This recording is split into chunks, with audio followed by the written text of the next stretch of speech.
एक बहुत ही सुंदर कहानी प्रस्तुत है। तड़प। प्रीत बहुत ही सुंदर कद काठी की एक खूबसूरत जवान लड़की थी। जब उसका रिश्ता मनदीप के साथ तय हुआ, उसकी खुशी का तो कोई ठिकाना ही नहीं था। वो तो मन ही मन अपने होने वाले पति से प्यार भी करने लग गई थी। अपने दिल में लाखों अरमान लिए शादी के बाद प्रीत अपने ससुराल आ गई। लेकिन कुछ ही समय के बाद प्रीत को आभास हो गया कि उसकी सास बहुत ही कठोर स्वभाव की थी और उसके पति के स्वभाव में भी अकड़ साफ दिखती थी। खैर, धीरे धीरे वक्त बीतने लगा। प्रीत की हमेशा से ही दिली ख्वाहिश होती थी कि उसका पति मनदीप उसके पास बैठे और उसके साथ दुख सुख साझा करे और उससे खूब बातें करे और फिर उसको बाहों में भरकर खूब प्यार करे। कहने का मतलब है कि प्रीत चाहती थी कि उसका पति अपना ज्यादा से ज्यादा वक्त बस उसके साथ ही बिताए। लेकिन मनदीप ऐसा कुछ भी नहीं करता था। वो तो जैसे प्रीत से बिल्कुल ही बेपरवाह हो गया था। काम से वापस आते ही या तो अपनी माँ के पास या फिर टेलीविजन के सामने या फिर मोबाइल फोन के साथ ही व्यस्त हो जाता था। वो प्रीत के साथ सिर्फ जरूरी और मतलब की बातें ही करता था। जब प्रीत उसको अपनी भावनाओं से अवगत करवाने की कोशिश करती थी और कहती थी कि वो उसको जरा भी समय नहीं देता था, तो वो प्रीत को ही दोषी कह देता था और फिर कुछ देर उसके साथ बहस करके दूसरे कमरे में चला जाता था। प्रीत बेचारी बहुत देर तक रोने को मजबूर हो जाती थी। बस ऐसे ही वक्त बीतने लगा। मनदीप का व्यवहार देखकर प्रीत के मन में एक तड़प उत्पन्न होती थी और उसको अपने अंदर एक खालीपन महसूस होता था।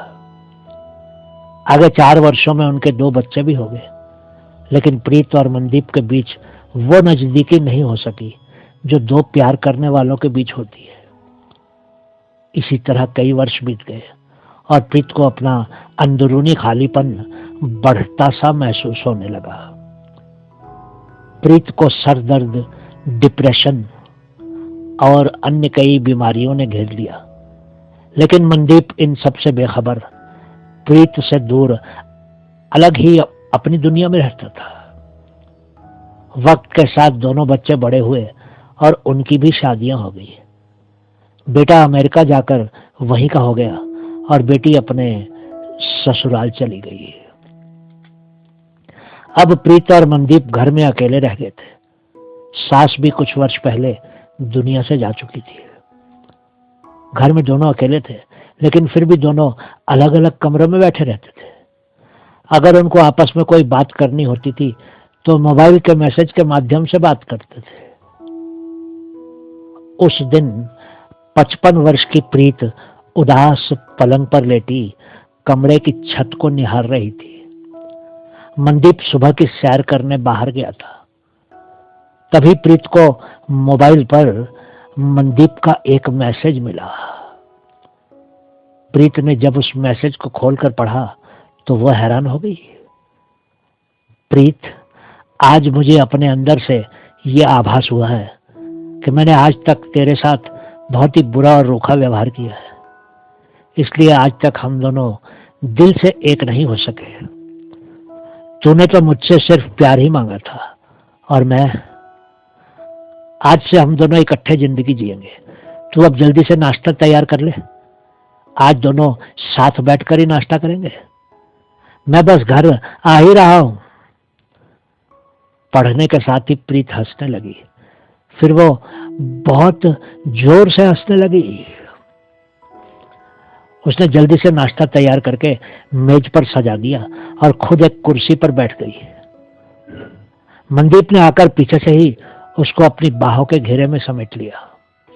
वो कुछ नहीं बोली। मनदीप ने जब प्रीत को हिलाया तो वो एक तरफ लुढ़क गई। मनदीप ने उसको जल्दी से बाहों में उठा लिया, लेकिन देर हो चुकी थी। प्रीत तो जा चुकी थी। जिस खुशी के लिए उसने 30 बरस इंतजार किया था। उसको पाकर वो सहन नहीं कर सकी थी और दिल ने उसका साथ छोड़ दिया था। लेकिन मरने के बाद भी प्रीत के चेहरे पर आखिरी मुस्कुराहट थी और उसकी मुट्ठी में कसकर पकड़ा हुआ मोबाइल फोन उसने सीने से लगा रखा था। बहुत बहुत शुक्रिया।